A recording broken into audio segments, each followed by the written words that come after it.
लेकर एनपीएस एक देश एक विधान, एक देश एक विधान।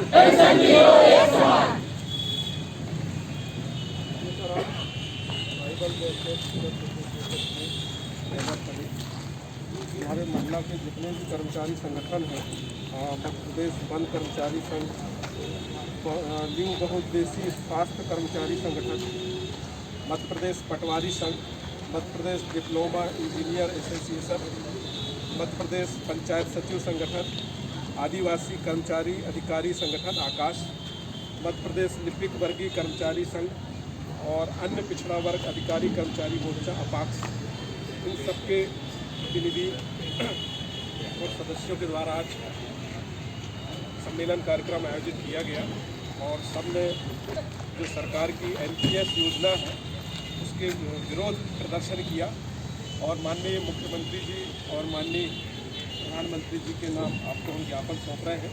मैं ज्ञापन का वाचन करना चाहूँगा कि माननीय प्रधानमंत्री महोदय जी, भारत सरकार नई दिल्ली, विषय पुरानी पेंशन योजना बहाल किए जाने की मांग हेतु ज्ञापन द्वारा श्रीमान एसडीएम राजस्व मंडला मध्य प्रदेश महोदय, विषयानुसार उल्लेख है कि जिला मंडला मध्य प्रदेश के हम समस्त शासकीय अधिकारी कर्मचारी जो कि नेशनल पेंशन स्कीम में है, निम्नलिखित कारणों से एनपीएस बंद कर पुरानी पेंशन योजना लागू करने की आपसे मांग करते हैं। पहला, एनपीएस में मध्य प्रदेश सिविल सेवा आचरण नियम 1965 के विपरीत शेयर मार्केट पर सट्टा आधारित है। दूसरा, एनपीएस में बीमा कंपनी एन्युटी रेट के आधार पर कंपनी का पेंशन प्लान प्रदान करती है, जबकि एन्युटी रेट लगातार घट रहा है। तीसरा, एनपीएस में महंगाई के आधार पर पेंशन में कोई वृद्धि नहीं होती है, जिससे बढ़ी हुई महंगाई के बाद पेंशन की राशि महत्वहीन हो जाती है। चौथा, एनपीएस में न्यूनतम पेंशन योजना का कोई नियम नहीं है, जबकि पुरानी पेंशन योजना में 7,750 रुपये न्यूनतम पेंशन है। इसमें हमारे बहुत सारे साथी जो हैं बिना पेंशन के भी घर बैठ गए।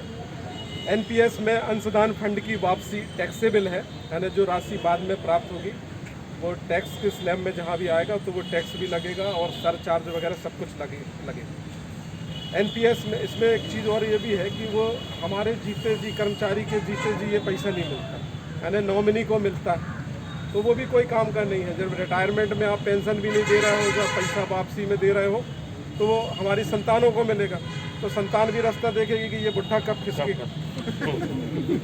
तो एनपीएस में बहुत ही विशेष कारणों में अल्प राशि ही आंशिक कारण के द्वारा प्राप्त होती है। सातवां है, एनपीएस में पेंशन राशि अंतिम वेतन का लगभग 6 से 10% ही होती है, जबकि 50% पुरानी पेंशन योजना में मिलती है। इसमें मात्र 6 से 10% से अधिक किसी का भी पेंशन इसमें नहीं बनेगा और ये 4 अंक ही में है, बस 800 से लेकर के 2,500 तक, बस इससे ज़्यादा पेंशन नहीं बन रही है। जबकि उसमें हमारे जो आप चाहें तो अवलोकन करना चाहें देखिए हमारे सहायक शिक्षक अभी रिटायर हुए हैं, 35,000 रुपये पेंशन, तो ये बहुत दुखद है। इसमें एक और बात है कि एनपीएस में देय पेंशन किसी कर्मचारी को आत्मनिर्भर नहीं बनाती है। 9वां है, एनपीएस में देय पेंशन से कर्मचारी अपमानित महसूस करता है।